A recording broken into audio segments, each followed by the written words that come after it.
सभी को नमस्कार। मनुस्मृति के द्वितीय अध्याय के 40 श्लोकों तक की व्याख्या पूर्व वीडियोस में हमने की। आज इस वीडियो में श्लोक 41 से लेकर के आगे के कुछ श्लोकों की हम व्याख्या करेंगे। मनुस्मृति द्वितीय अध्याय में कुल श्लोक संख्या 150 से भी अधिक है। इसमें कुछ श्लोक अति महत्वपूर्ण हैं। परीक्षा की दृष्टि से हमें उनकी सही से जानकारी और उनका सही से व्याख्या करना आना चाहिए। और कुछ श्लोक ऐसे हैं जो परीक्षा की दृष्टि से उतने महत्वपूर्ण नहीं हैं, लेकिन सामान्य ज्ञान हमें उनका भी होना चाहिए। तो उन श्लोकों की कुछ शीघ्रता से कुछ विशेष व्याख्या न करते हुए हम आगे बढ़ेंगे। 41वां श्लोक है,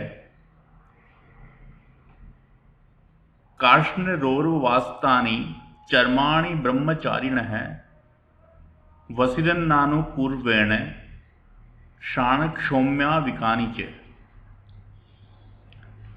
इस श्लोक में ब्रह्मचारियों को किस प्रकार के वस्त्रों को धारण करना चाहिए।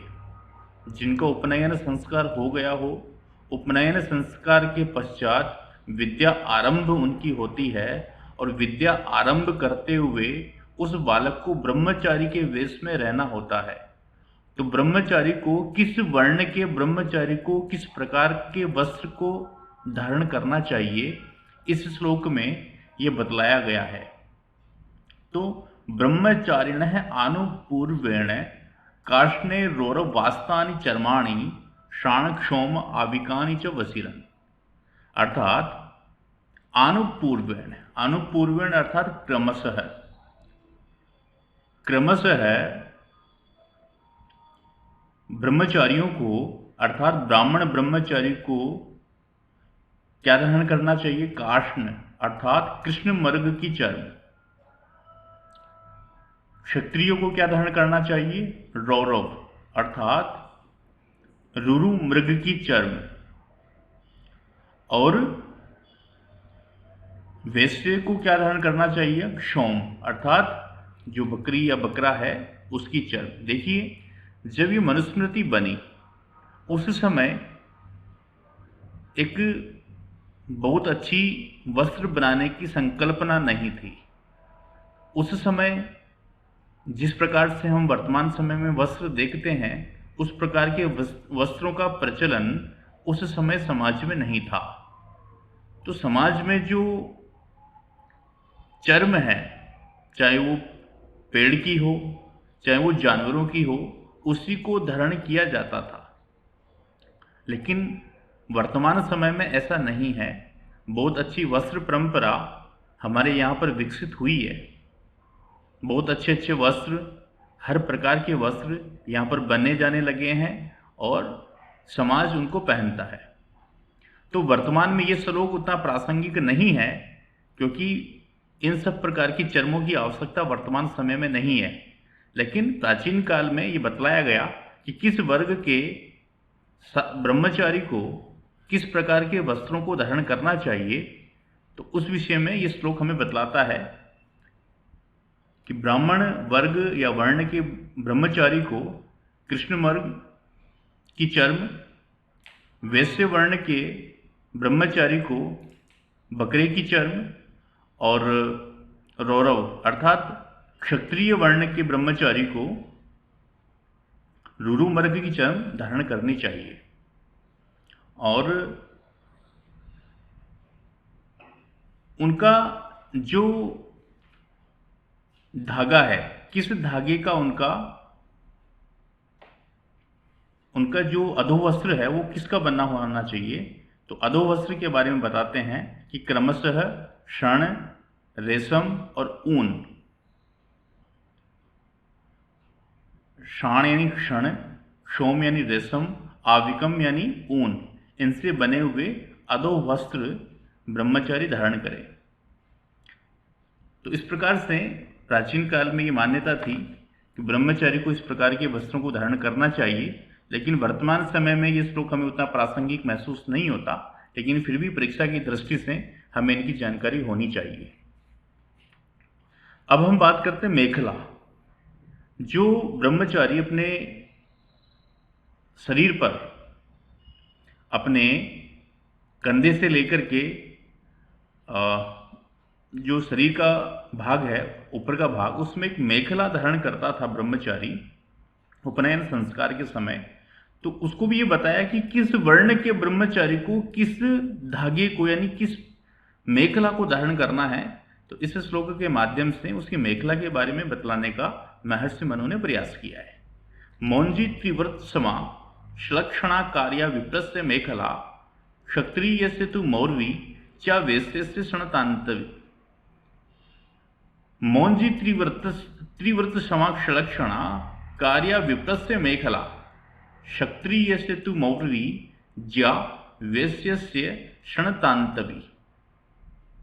देखिए कि किस वर्ग के ब्रह्मचारी को किस द्रव्य किससे बनी हुई मेखला धारण करनी चाहिए। तो कहा मौंजी अर्थात मूंज से निर्मित। मूंज एक प्रकार की घास विशेष है, उस घास विशेष को कूट करके अच्छे से तैयार करके उसको बहुत बारीक बना करके उसकी मेखला बनाई जाती है, जिसको हम बोलते हैं मौंज। तो मौंज से बनी हुई जो मौंजी है, उस मौंजी की मेखला ब्राह्मण को धारण करनी चाहिए। त्रिव्रत समा, और वो कैसी हो? 3 लड़ों से युक्त हो। त्रिव्रत 3 धागों से युक्त हो। तो 3 धागों से युक्त अर्थात 3 लड़ों से युक्त जो मूंज से निर्मित मेखला है, सलक्षणा अर्थात स्निग्ध, एकदम गुथी हुई, बहुत अच्छे स्वरूप वाली, बहुत अच्छी आकृति वाली जो मेखला है, विप्रस्य वह ब्राह्मण की होनी चाहिए। और क्षत्रिय से तो मौर्वी, क्षत्रिय की किसकी होनी चाहिए? मुरवा। मुरवा भी एक प्रकार की घास है, एक प्रकार का जंगली घास है। उसको अच्छी प्रकार से तैयार करके उसको भी सॉफ्ट बना करके और फिर मुरवा की जो मेखला है वह क्षत्रिय को धारण करनी चाहिए। और उसी की धनुष की प्रत्यंचा भी बनाई जाती है, तो वह मेखला क्षत्रिय धारण करे। और वैसे की किसकी होनी चाहिए? शणतांतवी।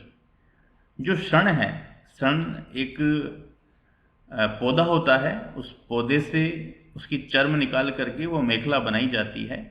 तो शण के तंतुओं की तांतवी, शण के तंतुओं से निर्मित मेखला वैश्य को धारण करनी चाहिए। इस प्रकार से उनकी मेखला के बारे में बताया। तो 2 नंबर के प्रश्नों में कई बार ये पूछते हैं कि ब्राह्मण की मेखला किससे निर्मित है? तो आंसर होगा मौंजी। क्षत्रिय की तो उसके विषय में बताया मौर्वी, और वैश्य की शणतांतवी। जो कंपटीशन एग्जाम्स हैं उनमें भी कई बार पूछते हैं कि शणतांतवी मेखला किस वर्ण के लिए उपयुक्त है, या किस वर्ण को शणतांतवी की मेखला पहनाई जाती है, तो वह वैश्य के लिए। तो इस प्रकार से हमें किस वर्ण के लिए किसकी मेखला बनेगी इसकी जानकारी होनी चाहिए। ये 2 नंबर के प्रश्नों में प्रायः पूछा जाता है। अग्रिम श्लोक है मुंजा लाभ हेतु कर्तव्य कुशा समंत कल्पजयी त्रिव्रता ग्रंथि नेकैन त्रिभी पंचभी रैववा। मुंजा लाभ हेतु कर्तव्य कुशा समंत कल्पजयी त्रिव्रता ग्रंथि नैकेन त्रिभी पंचभी रैववा। तो इसमें ये बतलाया गया है कि बहुत विशेष ये श्लोक नहीं है कि यदि मूंज आदि जो ऊपर बताई गई तीनों वर्णों के लिए जो मेखला बतलाई गई कि किस घास से या किस कुश से बनी हुई मेखला इन तीनों वर्णों को धारण करनी चाहिए, उस स्थिति में यदि वो तीनों वर्णों के लिए वो पूर्व में जो बतलाई गई मेखला का प्रकार है, यदि वो घास या वो पदार्थ या वो द्रव्य नहीं मिल पाता है, तो फिर क्या धारण करना चाहिए? यदि मौंज आदि उपलब्ध ना हो तो किस सामग्री की मेखला बनेगी, उसके बारे में ये श्लोक बतलाया गया है। तो कहते हैं मूंज यदि आदि उपलब्ध नहीं होती है तो कुछ असमंतक बलबल से 3 लड़ों वाली या 1 से 3 लड़ों वाली या 5 गांठों वाली मेखला बनानी चाहिए। ये एक सामान्य श्लोक है और इसकी विशेष व्याख्या की मुझे लगता आवश्यकता नहीं है। तो यदि वो उपलब्ध नहीं होती है तो कुश, अस्मंतक या बलवज, क्रमशः कुश, अस्मंतक या बलवज, इन 3 जो सामग्री है इनकी 3 लड़ों से युक्त और 5 गांठों से युक्त मेखला बनानी चाहिए। अग्रिम श्लोक है कार्पा समुपवीतम स्याद विप्रस्योर्ध्वव्रतम त्रिव्रत क्षण सूत्रमयम राज्ञो वेश्यस्य अविकसोत्रिकम। इस श्लोक में ये बतलाया गया है कि यज्ञोपवीत जो संस्कार है, यज्ञोपवीत जो संस्कार है वह क्या है और किस प्रकार से संभव हो या संपन्न हो, उसके विषय में ये श्लोक बतलाया गया है कि यज्ञोपवीत संस्कार के लिए कौन सा तंतु प्रयोग में करना चाहिए। तो कार्पा समुपवीतम स्याद विप्रस्य ऊर्ध्वम त्रिव्रत क्षण सूत्रमयम राज्ञो वेश्यस्य आविक श्रोत्रिकम,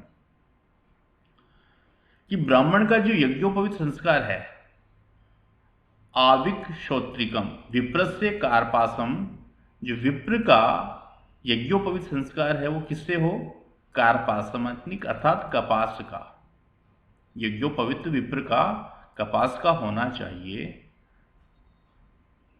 क्षण सूत्रमयम राज्य है, राज्य यानी क्षत्रिय, क्षत्रिय का क्षण सूत्रमयम अर्थात क्षण के तंतुओं का बना हुआ होना चाहिए। और वेश्य से आविक सौत्रिकम, वेश्य का जो यज्ञोपवीत है वह किसका होना चाहिए, आविक सौत्रिकम, आविक यानी भेड़ के केसों से अर्थात ऊन से बना हुआ होना चाहिए। वेश्य का ऊन से बना हुआ चाहिए, ब्राह्मण का कार्पासम यानी कपास का चाहिए और क्षत्रिय का क्षण सूत्रमयम, क्षण से बना हुआ होना चाहिए। और कैसा हो, ऊर्ध्वव्रतम त्रिवत उपवीतम स्यात्, दक्षिणावर्तित और त्रिव्रतम स्यात्, 3 लड़ों से युक्त, 3 धागों से युक्त होना चाहिए। इस प्रकार यज्ञोपवीत के विषय में ये श्लोक हमें बतलाता है। ये जो 45 नंबर का जो श्लोक है, इस श्लोक में दंड की प्रकृति, दंड अर्थात एक ब्रह्मचारी को साथ में एक लकड़ी का टुकड़ा जिसको दंड कहा, वह दंड धारण करना चाहिए। प्राचीन काल में जब ब्रह्मचारी जंगल में ईंधन इकट्ठा करने जाता था या समाज से भिक्षा ग्रहण करने जाता था, तब उसकी आवश्यकता के रूप में दंड उसे दिया जाता था कि दंड हमेशा अपने साथ में रखे। उसके कई उपयोग थे, कई बार जंगली जानवर आ जाते थे तो उससे उसको एक सहायता मिलती थी, एक सुरक्षा प्राप्त होती थी। जब वो भिक्षा के लिए जाते थे तो भिक्षा की जो टोकरी है उसको भी वो दंड पर आसानी से टांग पाते थे। और दंड रखना उससे एक शारीरिक सौष्ठव भी प्राप्त होता है। तो दंड रखने का विधान प्राचीन काल से ब्रह्मचारियों के लिए था कि वो ब्रह्मचारी काल में, विद्या ग्रहण काल में दंड हमेशा अपने पास में रखें, दंड को धारण करें। दंड उसकी सुरक्षा की दृष्टि से, उसके मानसिक और सामाजिक विकास की दृष्टि से बहुत आवश्यक था। तो दंड की लंबाई कैसी हो या किस वृक्ष की लकड़ी से बनी हुई दंड होनी चाहिए, इस विषय में महर्षि मनु बतलाते हैं। कहते हैं ब्राह्मणों बैलव पालासो, ब्राह्मणों बैलव पालासो क्षत्रियो वाट खादिरौ पैलवो दुम्बरो वैश्यो दंडान अर्हन्ति धर्मतः, कि किस वर्ण के ब्रह्मचारी के लिए किस वृक्ष से बनी हुई या किस वृक्ष से बनी हुई दंड होनी चाहिए, उस विषय में कहते हैं कि धर्मतः ब्राह्मणों बैलुव पालास, कि धर्म के अनुसार ब्राह्मण के लिए बैलुव बेल और पालास पलास, ये दोनों एक अच्छे किस्म के वृक्ष हैं। इन वृक्षों के लकड़ी से बनी हुई दंड चाहिए। तो बेल की अथवा पलास से निर्मित दंड ब्राह्मण वर्ग के या ब्राह्मण वर्ण के ब्रह्मचारियों के लिए होनी चाहिए। क्षत्रिय के लिए वट से निर्मित अथवा खादिरो, खेर से निर्मित दंड होनी चाहिए। और वैश्य के लिए पेलव उदुम्बरो, पेलव एक प्रकार का वृक्ष है और उदुम्बर भी वृक्ष है, तो इनसे निर्मित दंड वैश्य के लिए होनी चाहिए। और ये दंडान अर्हन्ति धर्मतः, ये इन दंडों को धारण करें, ग्रहण करें, या ये इन दंडों को ग्रहण करने में समर्थ होंगे। तो ब्राह्मण के लिए बैल और पालास की, क्षत्रिय के लिए वट और खेर की, वैश्य के लिए पेलव और उदुम्बर की दंड होनी चाहिए। इस प्रकार का विधान है। तो ये भी कई बार 2 नंबर के प्रश्नों में पूछा जाता है कि किस वर्ण के ब्रह्मचारी के लिए किस वृक्ष से निर्मित दंड होना चाहिए। तो ये श्लोक हमें उसके विषय में बतलाता है। ये सामान्य रूप से हमने इन 5 श्लोकों की व्याख्या की, क्योंकि मनुस्मृति में 150 श्लोक हैं। सभी श्लोकों की हमें व्याख्या करनी है, 2 नंबर की दृष्टि से और व्याख्या के बड़े प्रश्नों की दृष्टि से। तो लगभग सभी श्लोकों की हम व्याख्या करेंगे। आप पुस्तक के माध्यम से और गंभीरता से इन श्लोकों को पढ़ें, इनको व्याकरणिक दृष्टि से भी समझने का प्रयास करें। यदि कोई समस्या आती है तो कमेंट बॉक्स में लिख के आप पूछ सकते हैं। आपके प्रश्न का समाधान निश्चित रूप से होगा। धन्यवाद।